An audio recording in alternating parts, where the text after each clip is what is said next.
kedengaran? Masih Pak Idul, masih. Oh iya, saya pikir karena apa namanya rekamannya tadi sempat berhenti. Baik, em, nah seperti yang dijelaskan oleh Pak Yunus tadi, saya PhD candidate di linguistik di Leiden University, di institut yang sama dengan Pak Yunus.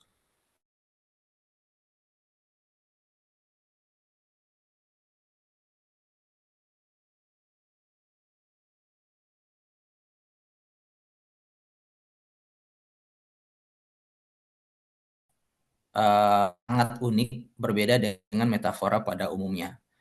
Dan bahasa yang saya menjadi objek penelitian saya adalah bahasa Muna, salah satu bahasa di Sulawesi Tenggara yang juga merupakan bahasa dari Nusantara.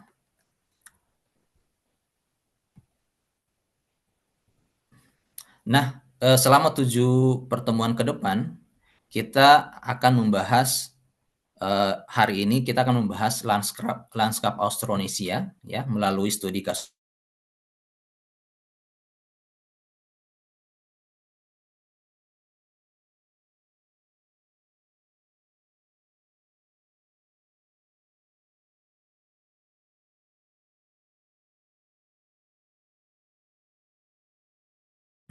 Kemudian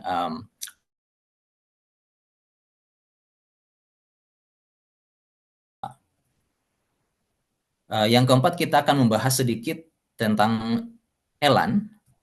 Elan ini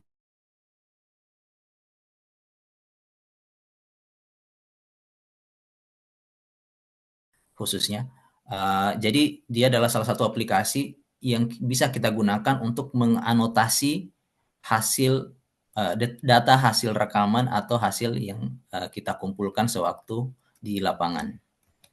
Nah, kemudian kita juga akan membahas tentang Flex. Flex juga salah satu aplikasi.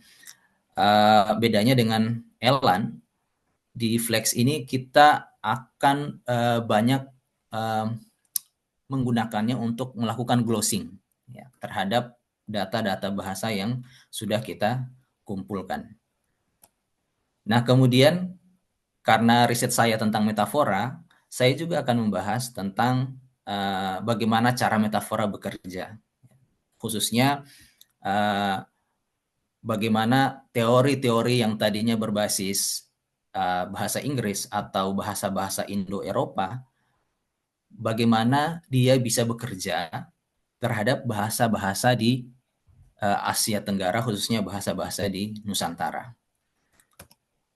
Yang ketujuh atau yang terakhir, kita akan berbicara sedikit tentang metodologi-metodologi yang inovatif ketika teori-teori yang ada menemui kendala saat diterapkan ke dalam bahasa-bahasa yang ada di Nusantara. Kurang lebih seperti ini. Dalam prosesnya nanti kemungkinan kita juga akan membagi kelompok ya, karena kita akan melakukan sedikit eksperimen tentang perbandingan bahasa Muna dengan bahasa-bahasa lain yang ada di Nusantara. Nah, kita masuk pada tema yang pertama, yaitu lanskap Austronesia melalui studi kasus bahasa Muna. Tapi saya akan mulai dengan pertanyaan mengapa. Mengapa studi ini penting? Pertama, di Indonesia kita punya saat ini ya yang sudah terekam itu ada lebih dari 700 bahasa daerah. Jadi Indonesia itu adalah salah satu negara dengan keragaman bahasa yang tertinggi di dunia. Jadi 700 ya. Kalau di Indonesia sendiri itu ada sekitar 1000-an bahasa. Di Indonesia ada 700 lebih, artinya kemungkinan besar kita adalah negara dengan jumlah bahasa yang ragamnya paling banyak. Nah, keragaman bahasa ini tentu saja menunjukkan bahwa kita juga beragam ya, dalam hal budaya, sejarah, perkembangan kehidupan sosial, dan tentu saja identitas. Nah, karena bahasa daerah itu tidak hanya menyimpan fitur-fitur bahasa di dalamnya, tapi dia juga menyimpan pengetahuan-pengetahuan lokal atau konsep-konsep budaya atau konsep-konsep yang dimiliki oleh manusia penuturnya terhadap lingkungan di sekitarnya. Nah, oleh karena itu, dengan mempelajari keragaman berbahasa Nusantara, itu akan membantu kita untuk memahami bagaimana sebenarnya manusia-manusia di Nusantara ini berpikir dan berinteraksi satu sama lain. Nah, sebelum masuk ke bahasa Muna, kita akan bahas dulu tentang Austronesia ya, karena bahasa-bahasa Nusantara itu hampir seluruhnya itu masuk ke dalam rumpun Austronesia. Nah, jadi ini peta untuk rumpun bahasa Austronesia ya. Nah, jadi bahasa Austronesia itu asalnya dari Taiwan. Kalau di peta ini yang dilingkari berwarna merah, ya. Kemudian dia menyebar ke penjuru sekitarnya, ya. Di situ ada yang dilingkari dengan garis biru. Kita termasuk di dalamnya ya, ada Madagaskar dan Filipina. Garis biru ini dikatakan sebagai rumpun Western Malayo Polynesian, jadi Melayu Polinesia Barat. Jadi sebagian besar Indonesia itu masuk ke dalam sini, ya Kalimantan, Sumatera, Sulawesi, dan juga Pulau Jawa. Nah, yang warna hijau itu masuk ke dalam Central Malayo Polynesian atau Melayu Polinesia Tengah. Jadi di dalamnya itu ada Nusa Tenggara, kemudian Maluku Selatan. Terus di sebelah atas ada warna kuning, itu rumpun South Halmahera West New Guinea. Ya, jadi Papua Nugini dan Halmahera Selatan dan Barat. Kemudian yang paling besar di situ adalah garis ungu, itu menunjukkan wilayah oseanik, ya. Jadi sampai Hawaii, kemudian ke bawah ada New Zealand, Fiji, Caledonia. Nah, yang tidak masuk, pulau-pulau besar yang tidak masuk dalam rumpun ini, yang berada di sekitar rumpun Austronesia itu adalah Pulau Australia, ya. Kemudian Papua Nugini. Ya, sebagian Papua masuk, tapi sebagian besar tidak termasuk ke dalam rumpun Austronesia. Nah, banyak yang bertanya kenapa rumpun Austronesia itu tidak seperti menghindari pulau Australia dan Papua, padahal itu berada di jalur mereka. Kalau kita lihat peta alur migrasinya ya, dari Taiwan, itu mereka bergerak ke Indonesia dan ada yang ke Mikronesia. Nah, dari Indonesia itu jauh sampai ke Madagaskar, kemudian ke Melanesia, yang Mikronesia itu sampai ke Hawaii, kemudian sampai ke New Zealand. Nah, anehnya pulau kecil seperti Papua Nugini yang berada di jalur itu tidak masuk, ya. Termasuk Australia, ya. Migrasinya itu bisa jauh sampai ke Madagaskar dan ke Hawaii sampai New Zealand, tapi tidak masuk ke pulau yang dekat seperti Australia dan Papua Nugini. Nah, ada banyak teori yang ditawarkan ya untuk menjawab pertanyaan ini, tapi salah satu yang paling utama adalah bahwa orang-orang Austronesia itu budayanya adalah bermigrasi secara maritim, jadi lewat laut. Nah, budaya mereka yang begitu dekat dengan laut, kehidupan mereka yang dekat dengan laut, itu menjadikan sebuah tantangan yang besar ketika mereka mencoba masuk ke pedalaman Australia atau Papua yang medannya itu luar biasa sulit ya, karena pegunungannya terjal, kemudian hutannya lebat, dan masalah terbesar kedua juga adalah bahwa di kedua pulau ini sudah ada penduduk asli yang sudah menetap di sana dengan kebudayaan yang sudah stabil. Sehingga ketika orang-orang Austronesia masuk, walaupun mereka pada akhirnya bisa masuk ke dalam pulau tersebut, tapi tidak cukup kuat untuk bisa mempengaruhi bahasa-bahasa yang sudah ada agar menggunakan atau terpengaruh dengan bahasa Austronesia. Nah, itu sedikit tentang bahasa Austronesia. Nah, seperti yang sudah kita saksikan bersama dalam peta bahasa Austronesia, termasuk peta migrasinya tadi, di Indonesia itu sebagian besar adalah termasuk ke dalam rumpun bahasa Austronesia. Nah, kalau kita menganggap bahasa Indonesia sebagai bahasa Melayu yang sudah terstandarisasi, ya, maka bahasa Indonesia itu termasuk ke dalam rumpun Austronesia, kemudian Melayu Polinesia, kemudian Western Melayu Polynesian, lalu Malayic Branch atau cabang Melayu, kemudian Indonesia. Nah, bahasa Indonesia dekat dengan bahasa Jawa, ya, karena mereka sama-sama Western Melayu Polynesian, yang berpisahnya itu ke bahasa Indonesia ke Malayic Branch, kemudian bahasa Jawa ke Javanic Branch. Jadi tidak heran kalau bahasa Indonesia dan bahasa Jawa itu memiliki cukup banyak kemiripan, ya, baik dalam katanya maupun dalam strukturnya. Nah, bahasa Muna walaupun sama-sama Austronesia, dia tidak termasuk dalam Western Melayu Polynesian. Ya, dia memang sama-sama Austronesian kemudian Melayu Polinesia, tapi berpisah cukup jauh, ya, dari bahasa Jawa dan bahasa-bahasa Western Melayu Polynesian lainnya, termasuk bahasa Melayu. Karena dia masuk ke dalam Syllabic Branch atau cabang bahasa-bahasa Sulawesi. Dan dia masuk ke dalam subgrup Munabuton. Nah, dalam subgrup Munabuton itu ada beberapa bahasa, salah satunya adalah bahasa Muna.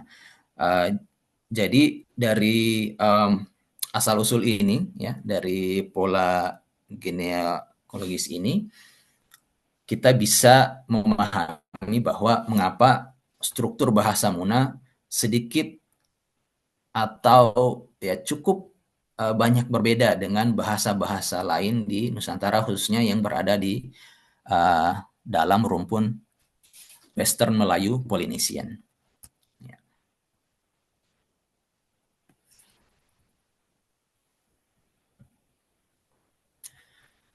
Nah, sekarang kita akan berbicara tentang ciri-ciri ciri-ciri umum struktur bahasa Austronesia.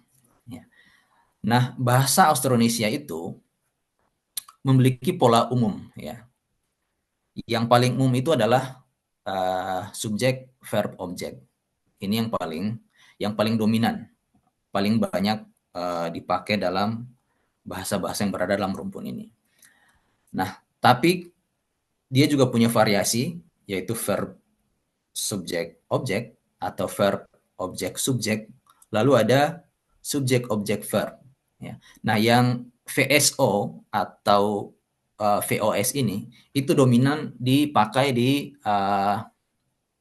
Formosa, bahasa Formosa atau Taiwan, kemudian ada di Filipina, dan beberapa bahasa di Kepulauan Pasifik. Ya. Kemudian yang SVO yang paling banyak digunakan itu dominan di Indonesia bagian barat, ya, misalnya Jawa, Bali, kemudian Sulawesi, dan sebagian besar di Pulau Pasifik. Nah, kemudian yang SOV ini jumlahnya sedikit, ya, karena dia munculnya cuma di daerah sekitar pesisir Papua, ya. Nah, kenapa dia bisa muncul di Papua dan cuma di pesisir? Ya, karena orang-orang Austronesia yang bermigrasi itu punya kontak dengan orang-orang Papua yang berada di pesisir, ya. Mungkin mereka dalam migrasinya itu singgah ke pesisir Papua. Jadi terdapat kontak yang cukup intensif di daerah pesisir Papua, sehingga bahasa-bahasa Austronesia yang dipakai di situ punya pola umum SOV, subjek, objek, verb. Kemudian salah satu ciri unik lainnya juga bahwa bahasa Austronesia yang ada di daerah ini uh, tidak menggunakan preposisi ya, tapi posposisi. Jadi kalau kita misalnya menggunakan di rumah, mereka akan mengatakan rumah di, ya seperti itu. Jadi cirinya juga lumayan berbeda dengan bahasa-bahasa Austronesia yang ada di Nusantara bagian barat dan tengah. Ciri yang kedua, kata kerja yang digunakan, ya verba yang digunakan dalam bahasa Austronesia, sebagian besar itu terbagi atas dua, ya ada yang statif, ada yang dinamis. Ya, yang statif misalnya uh, lapar ya, itu kata kerja yang statif. Kemudian dinamik, kata kerja dinamik misalnya pergi. Ya. Jadi sebagian besar terbagi atas dua kelas ini, dua kelas verba ini. Kemudian ciri yang ketiga adalah pronomina. Ya, bahasa-bahasa Austronesia itu bedanya dengan bahasa-bahasa Indo-Eropa atau bahasa-bahasa lainnya. Dia membedakan antara orang pertama jamak inklusif dan orang pertama jamak eksklusif ya, kita dan kami. Sementara bahasa seperti bahasa Inggris itu tidak membedakan jamak inklusif dan jamak eksklusif ya. Mereka menggunakan misalnya bahasa Inggris we ya uh, untuk kita dan kami. Ya, sementara untuk bahasa-bahasa Indonesia itu sebagian besar membedakan penggunaan antara jamak inklusif kita dan jamak eksklusif kami. Ciri yang keempat, ciri morfologi, ya bahasa-bahasa Indonesia itu sebagian besar aglutinatif. Aglutinatif maksudnya ya bahasa sederhananya adalah bahwa kata dasar dan afiks-afiksnya ya itu menjadi satu kata. Kemudian terkadang prefiks dan afiks ini uh, menjadi subjek maupun objek dari kata kerjanya. Nah, dan mereka formatnya itu dalam satu kata. Nah, itu bahasa sederhananya seperti itu. Kemudian reduplikasi ya, bahasa-bahasa Austronesia ini menggunakan reduplikasi yang sangat produktif. Jadi reduplikasi dalam bahasa Austronesia itu tidak hanya menunjukkan pluralitas, tapi dia bisa membentuk makna-makna lain. Misalnya kalau dalam bahasa Muna ada reduplikasi itu bisa membentuk makna diminutif, ya. Kemudian intensifikasi. Kemudian salah satu ciri yang cukup jamak kita temukan adalah reduplikasi ini digunakan dengan model yang luar biasa kreatif ya. Jadi ada banyak cara untuk membentuk reduplikasi dalam bahasa-bahasa Austronesia. Tidak hanya pengulangan sebagian atau keseluruhan, tapi ada pengulangan bermorfem misalnya dan seterusnya.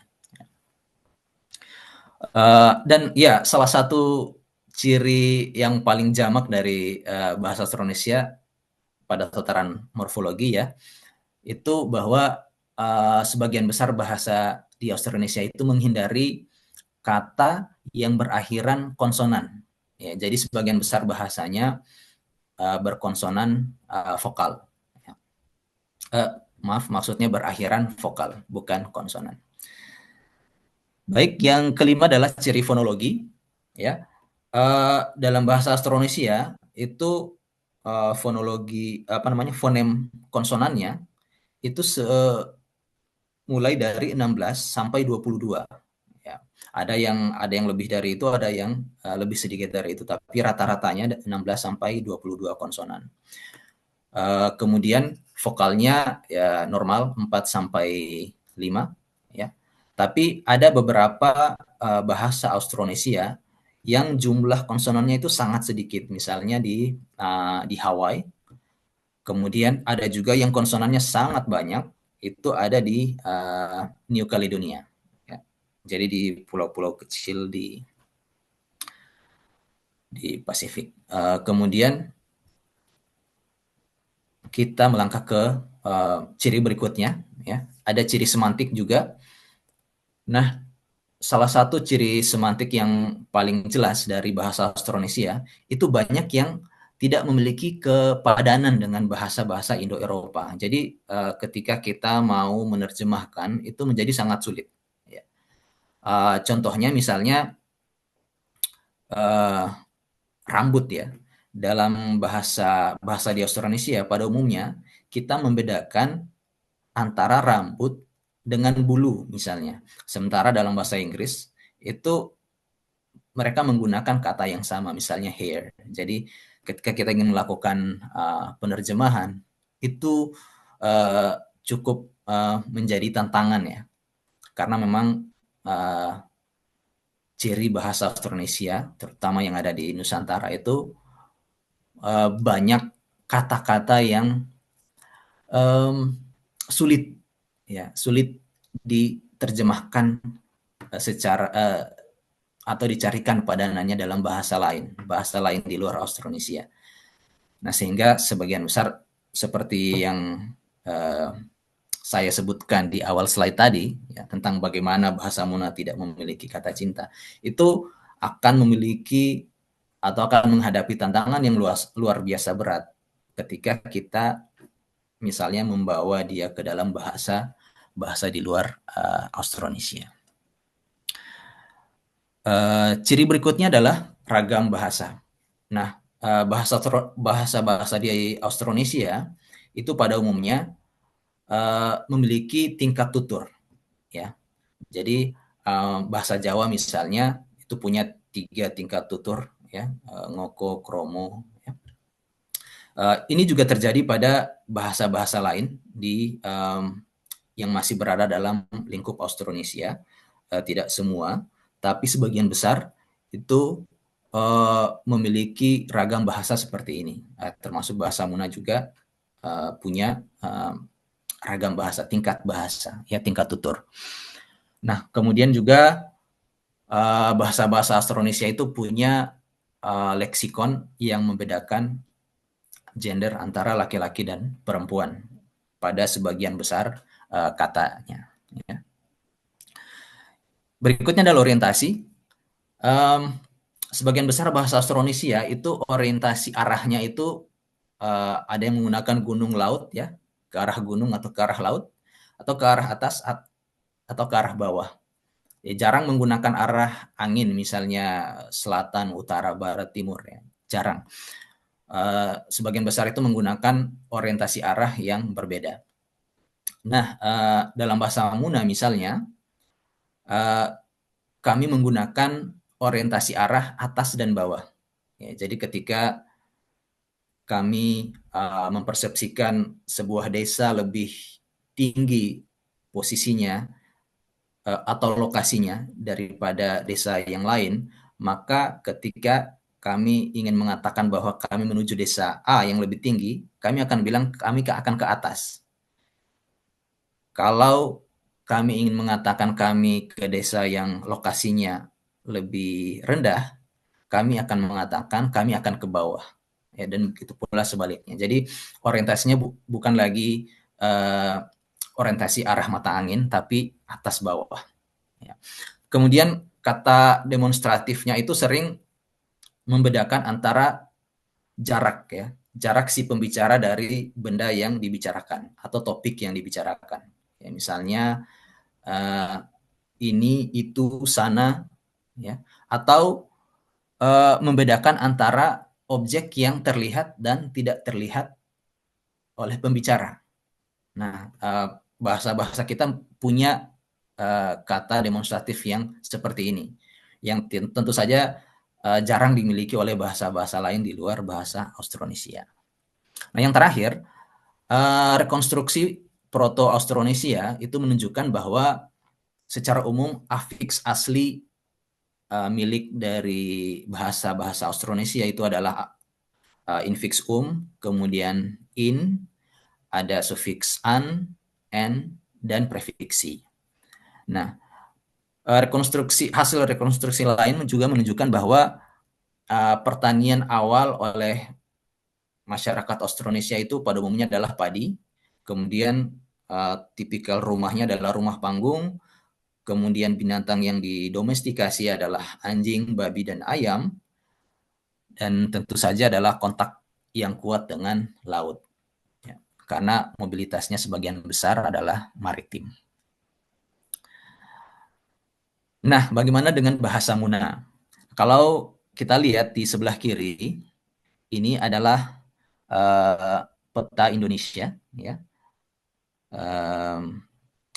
Pulau Muna atau bahasa Muna itu dituturkan di Pulau Sulawesi, yang kalau kita zoom ada di potongan peta bagian tengah. Ini Pulau Sulawesi. Yang dibatasi oleh garis putus-putus berwarna merah inilah Pulau Muna, ya, ada di potongan peta sebelah kanan. Yang ini Pulau Muna, kemudian yang sebelah kanannya ini dia termasuk Buton, Pulau Buton, tapi sebagiannya itu sebagian besar orang, maksudnya sebagian orang yang berada di pesisir yang dekat dengan Pulau Muna itu menuturkan bahasa Muna. Ya, jadi penutur bahasa Muna itu adalah sebagian besar di Pulau Muna dan sebagian kecil di Pulau Buton. Nah, ini kondisi bahasa Muna saat ini, ya, bahwa wilayah tuturnya itu ada di Pulau Muna dan sebagian Buton. Jumlah penuturnya itu berkisar antara 300.000 sampai 500.000. 300.000 ini perkiraan untuk di Pulau Muna dan Buton itu sendiri. Kemudian ada yang menyebutkan sampai 500.000 karena menghitung penutur bahasa Muna yang tinggal atau membentuk komunitas di pulau-pulau sekitarnya, khususnya di kota Kendari dan kota Bau-Bau. Ya, jadi kota yang berada di sekitar Pulau Muna. Nah, yang mengkhawatirkan adalah vitalitas bahasa ini menurun, ya, karena generasi muda yang berada di perkotaan itu sudah sangat jarang menggunakan bahasa Muna. Bahkan untuk saat ini saya rasa akan sulit menemukan penutur bahasa Muna di daerah perkotaan di Pulau Muna. Nah, kontak bahasa yang paling dekat dengan bahasa Muna adalah bahasa Indonesia, tentu saja, kemudian bahasa Wolio yang ada di Pulau Buton, kemudian bahasa Cie-Cia, dan bahasa Tolaki yang ada di kota Kendari. Nah, sekarang kita akan berbicara tentang ciri-ciri bahasa Muna. Jadi saya membagi ciri bahasa Muna itu ke dalam 3 bagian, ya, ciri fonologis, kemudian morfologis, lalu sedikit ciri sintaksis. Nah, kalau kita lihat, ya, ini saya munculkan konsonannya, ya. Jadi dari 28 konsonan bahasa Muna, ya, dalam bahasa Muna itu ada 28 konsonan. Ya, saya menampilkan 5 konsonan yang menurut saya itu jarang, ya, unik,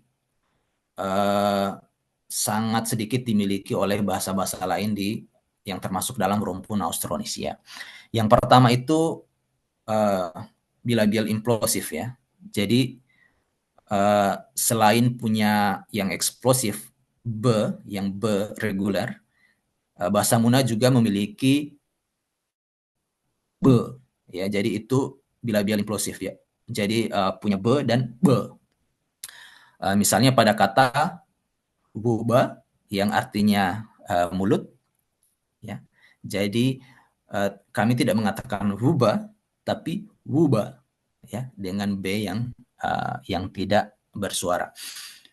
Kemudian ada konsonan prenasal yang tidak bersuara, yaitu mpe dan te, ya.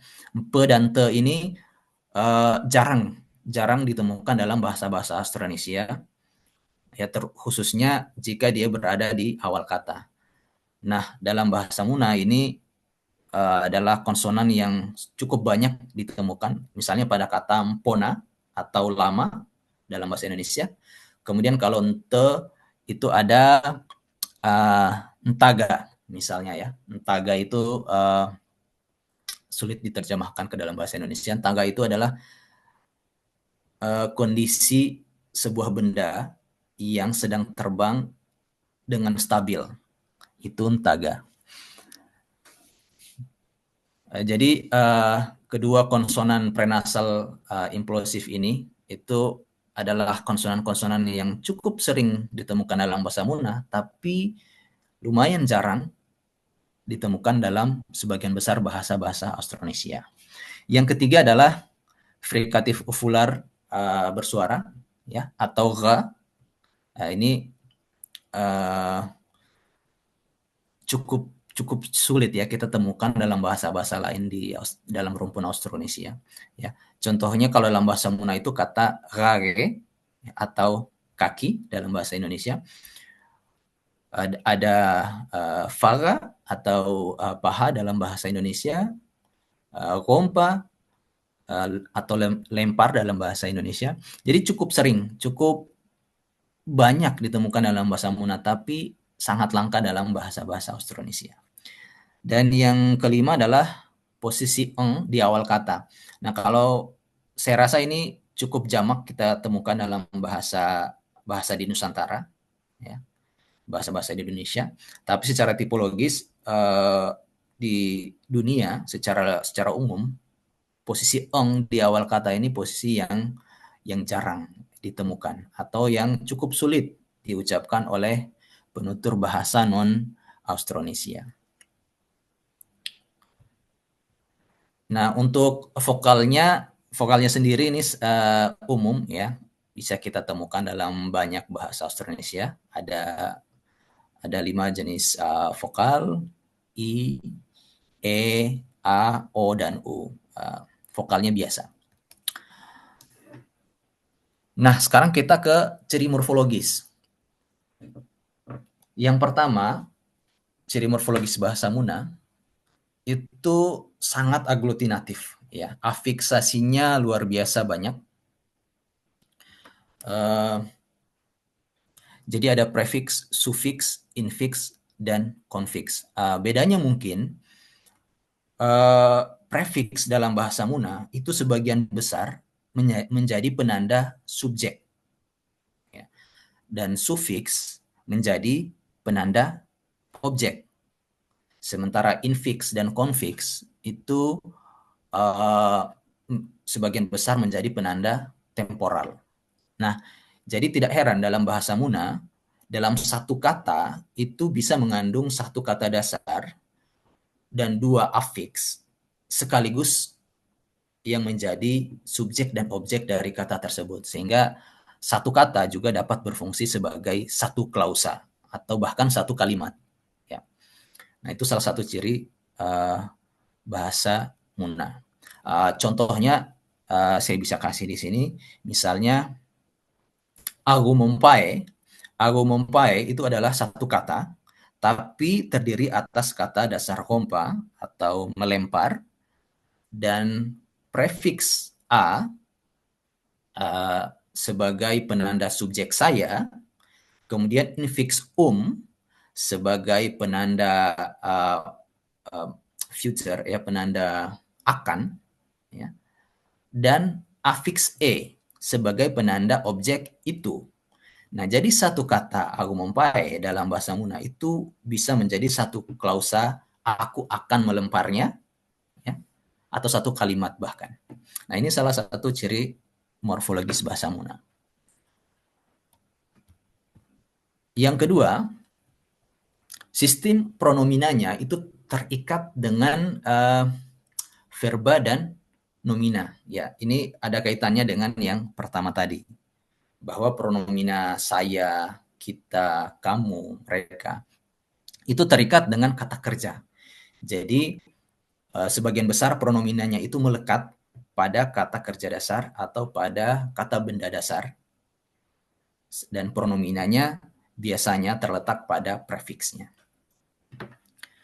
Nah, yang ketiga adalah reduplikasinya produktif. Ya, seperti yang saya sebutkan di awal tadi, bahwa reduplikasinya itu bisa membentuk intensifikasi, pluralitas, diminutif, dan lain-lain. Kemudian cara pembentukannya juga cukup kreatif, ya. Ada banyak cara untuk membentuk reduplikasi dalam bahasa Muna. Nah, yang paling menonjol tentu saja adalah verbanya. Dalam bahasa Muna itu ada 3 kelas kata verba, yaitu kelas verba a, ae, dan ao. Nah, ini akan saya jelaskan berikutnya. Nah, kemudian negasinya itu dilekati oleh morfem. Ya, jadi bahkan negasinya pun uh, dilekasi oleh afiks. Misalnya pada kata mina atau tidak itu bisa dilekati sufiks ho sehingga artinya menjadi belum, ya minaho atau belum.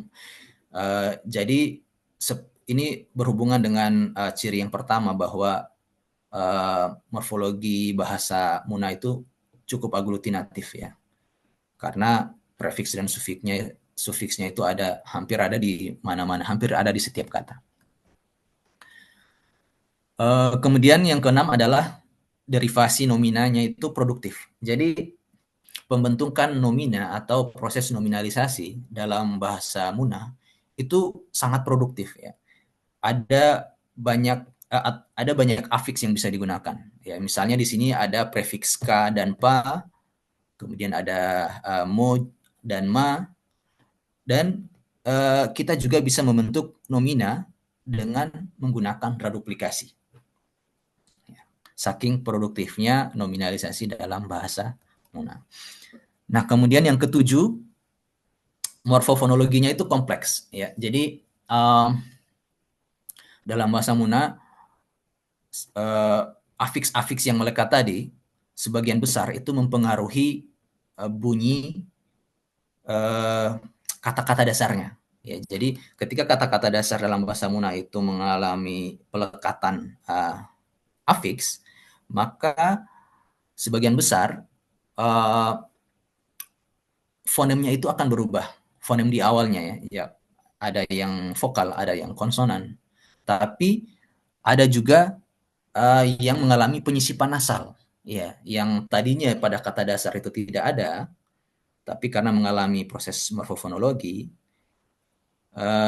sehingga fonemnya itu mengalami penyisipan nasal, khususnya di awal kata dasar. Ini nanti akan kita elaborasi lebih jauh dengan contoh ya, pada slide-slide berikutnya. Nah, ini yang akan saya bahas sedikit ya tentang kelas verba dalam bahasa Muna. Dari semua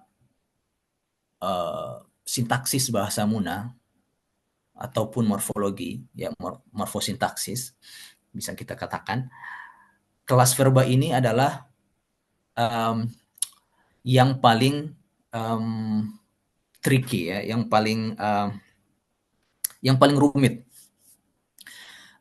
Karena dalam bahasa Muna itu ada 3 kelas verba, dan ini bukan cuma membedakan kelasnya saja, tapi kelas-kelas verba ini akan menentukan bagaimana afiksnya nanti.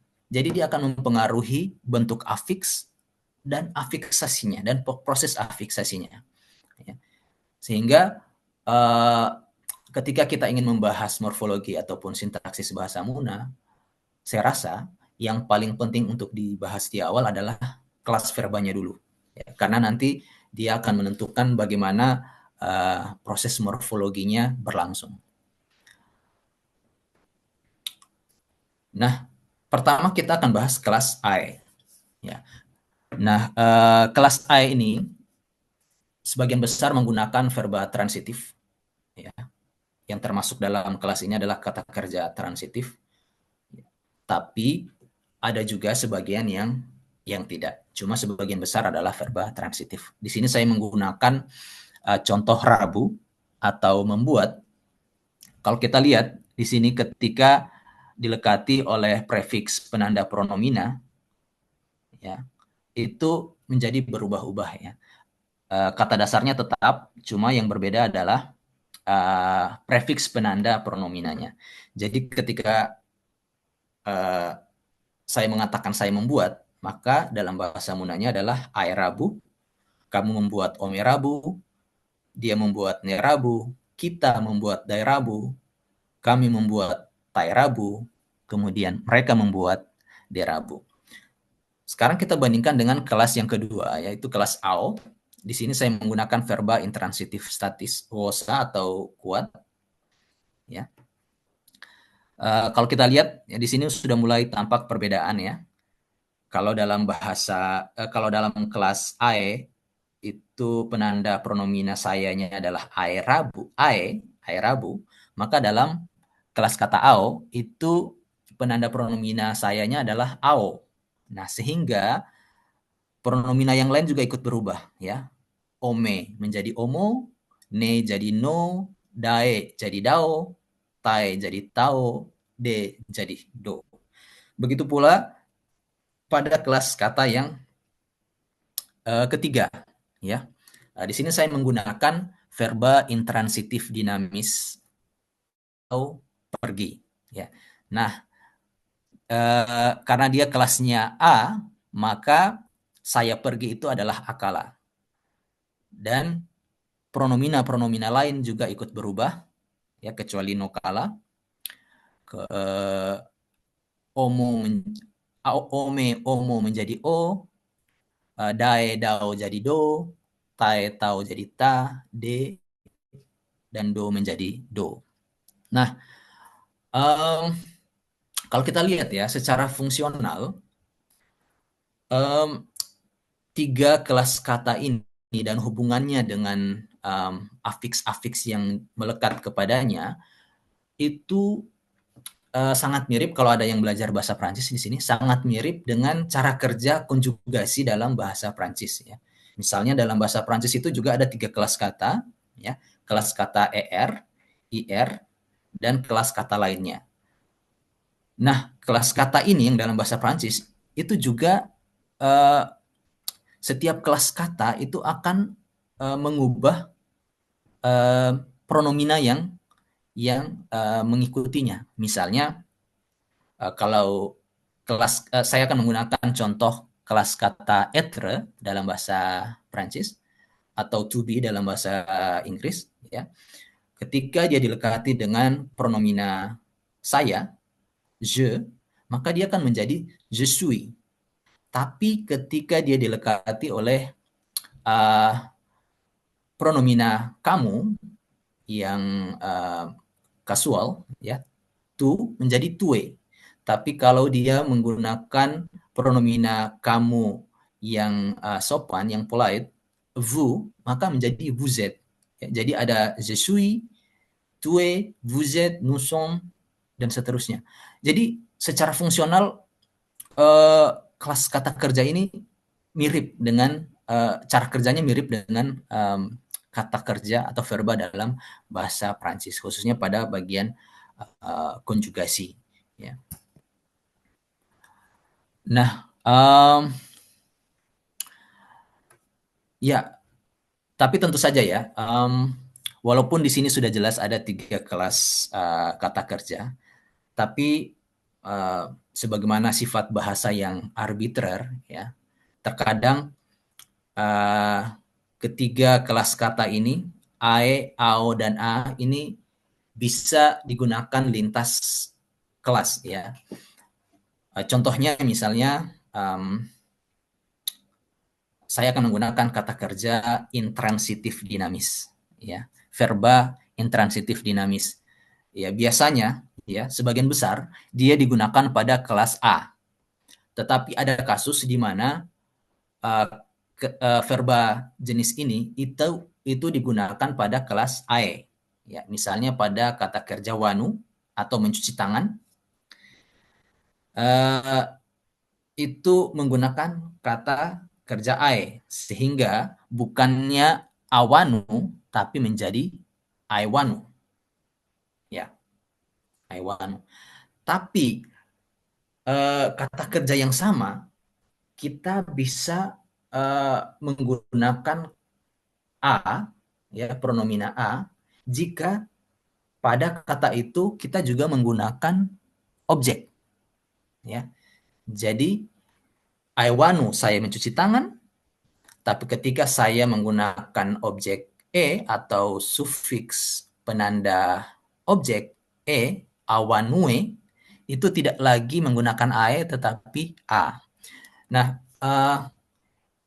inilah yang menjadikan bahasa Muna itu sedikit rumit untuk didalami, khususnya pada bagian morfologi dan sintaksisnya, karena kelas kata kerjanya ini. Nah, makanya saya sengaja di pertemuan pertama ini langsung membahas tentang kelas kata kerjanya, supaya nanti ketika di pertemuan berikutnya, ketika kita mulai akan membandingkan kalimat-kalimat dalam bahasa Muna dan bahasa Austronesia di sekitarnya, itu kita tidak mengalami begitu banyak kebingungan tentang mengapa di suatu kasus saya itu ae, kemudian ada yang ao, lalu a, di saat yang lain yang tadinya a menjadi ae, kemudian ao. Kebingungan-kebingungan itu kemungkinan besar akan berkurang ketika kita sudah mulai sedikit mengenal tentang ketiga kelas kata kerja ini. Nah, saya rasa untuk sesi ini saya rasa cukup ya. Kita gunakan sisa waktu yang ada ya sekitar 12 menit untuk tanya jawab. Saya yakin ada banyak sekali pertanyaan tentang apa yang sudah saya sampaikan pada kali ini ya, atau mungkin juga kebingungan, atau mungkin ada juga yang ingin memberikan saran atau masukan, misalnya mungkin materinya terlalu teknis atau terlalu rumit ya. Itu akan kita gunakan pada waktu yang tersisa ini. Jadi saya kembalikan ke penanggung jawab kelas, Mbak Dian. Ya. Mungkin ada teman-teman yang ingin bertanya tentang apa yang sudah kita bahas tadi. Ya, silakan.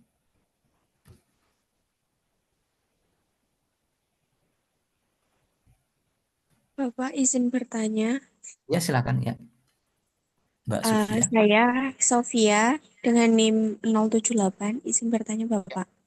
Ya, Uh, silakan. Bagaimana untuk tingkat tutur pada gender itu dapat mencerminkan nilai-nilai sosial masyarakat pada penutur Austronesia? Ya, baik. Ya, pertanyaannya bagus ya. Apa namanya, penanda gender dalam bahasa-bahasa di Austronesia itu berbeda-beda, ya. Dan tentu saja berbeda dengan bahasa-bahasa Indo-Eropa, ya, khususnya yang Inggris dan bahasa-bahasa yang digunakan di Eropa. Sebagai contoh, dalam bahasa Indonesia misalnya ya, kita tidak mengenal kata saudara perempuan dan saudara laki-laki atau saudara berbasis gender. Yang kita kenal adalah saudara. Nah, saudara laki-laki dan saudara perempuan itu penerjemahan dari sister dan brother dalam bahasa Inggris atau zus and broer dalam bahasa Belanda. Ya, kita tidak punya konsep itu. Yang kita punya adalah dalam memandang hubungan persaudaraan itu hubungan berbasis umur, ya. Jadi kita punya kakak dan punya adik. Ya, jadi pembeda atau penanda persaudaraan itu basisnya umur, bukan gender. Sementara bahasa-bahasa Indo-Eropa itu berbasis gender, ya, sister dan brother, zus and broer. Mereka tidak punya satu kata khusus uh, untuk saudara, tapi yang berbasis umur. Nah, itu sebabnya dalam budaya mereka, mereka tidak mengenal panggilan kakak, adik. Ya, semua orang dalam berbagai tingkat tutur itu memanggil dengan nama. Ya, sementara kita, ketika kita menggunakan konsep yang sama, itu akan dianggap tidak sopan. Karena bahasa kita mengenal penanda persaudaraan berbasis umur.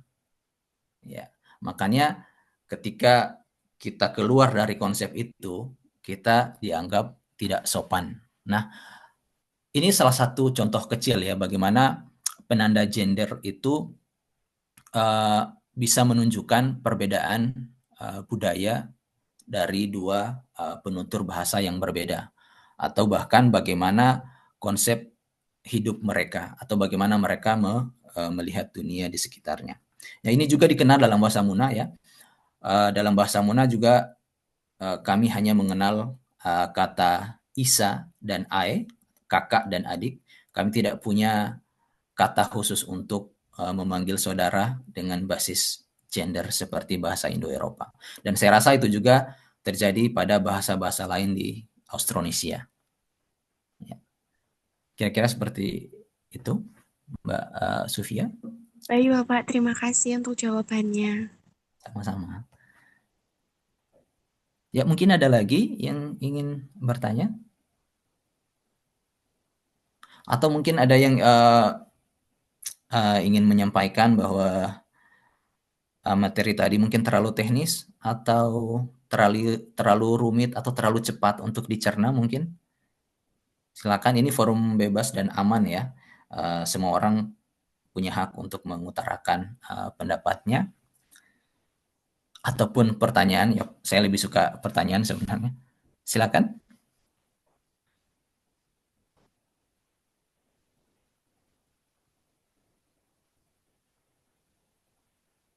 Ya, baik. Kalau tidak ada, saya rasa ini waktu yang tepat untuk membahas tentang aktivitas kita ke depannya ya. Jadi, tunggu.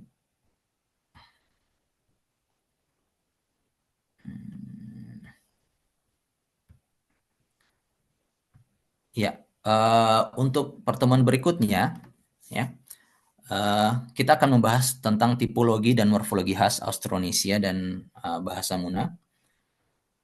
Untuk tugas belajar mandiri teman-teman semua itu membandingkan karakter bahasa Muna dengan bahasa daerah masing-masing, ya, baik pada tataran fonem, morfem ataupun klausanya. Kemudian di sini kalau ada yang tertarik untuk membaca lebih lanjut tentang bahasa Muna, saya di sini ada bahan bacaan lanjutan yang bisa dicek ya. Jangan khawatir, slide hari ini akan saya bagikan ke teman-teman. Kemudian saya rasa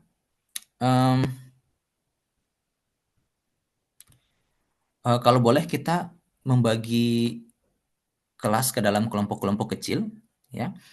Di sini ada yang selain penutur bahasa Jawa.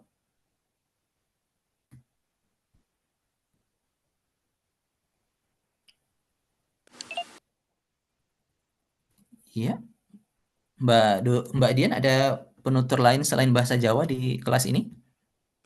Mohon maaf Pak, izin bertanya. Untuk Silakan, yang silakan.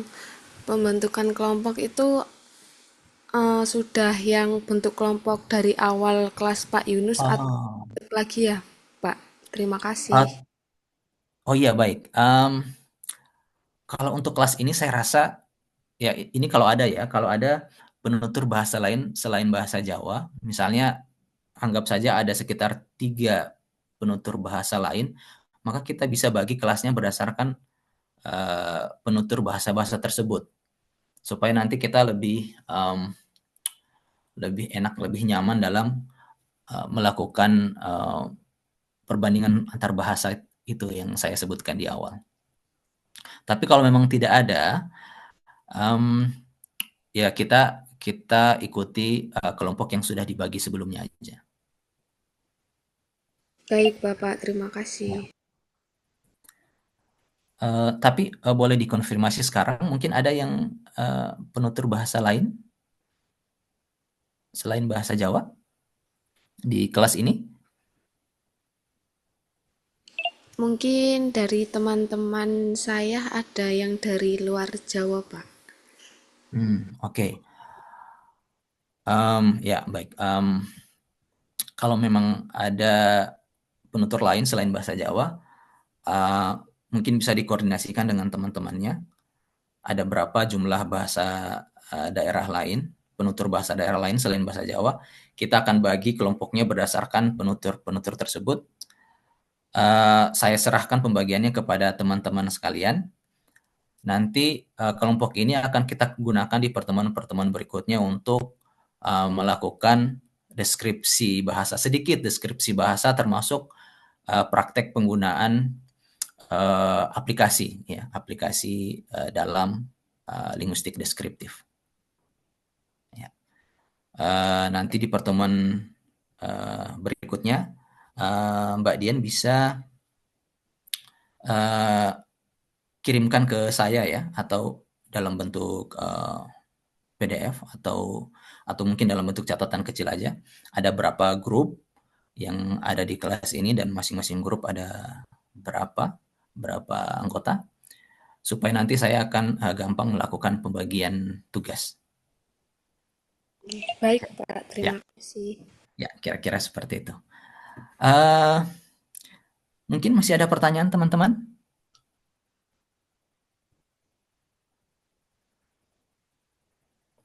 Ya, baik, kalau tidak ada, kalaupun nanti ada ya bisa disimpan untuk pertemuan berikutnya.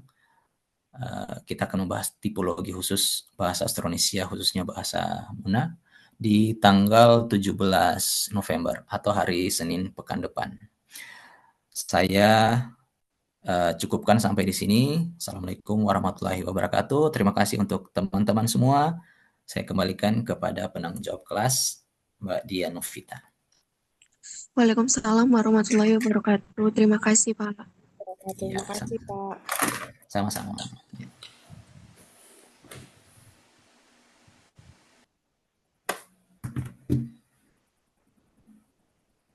Baik, teman-teman, kita bisa mengakhiri kelas pada sore hari ini. Sekian dan terima kasih. Wassalamualaikum warahmatullahi wabarakatuh. Waalaikumsalam. Waalaikumsalam warahmatullahi wabarakatuh. Ya, saya izin meninggalkan kelas ya. Baik, Pak.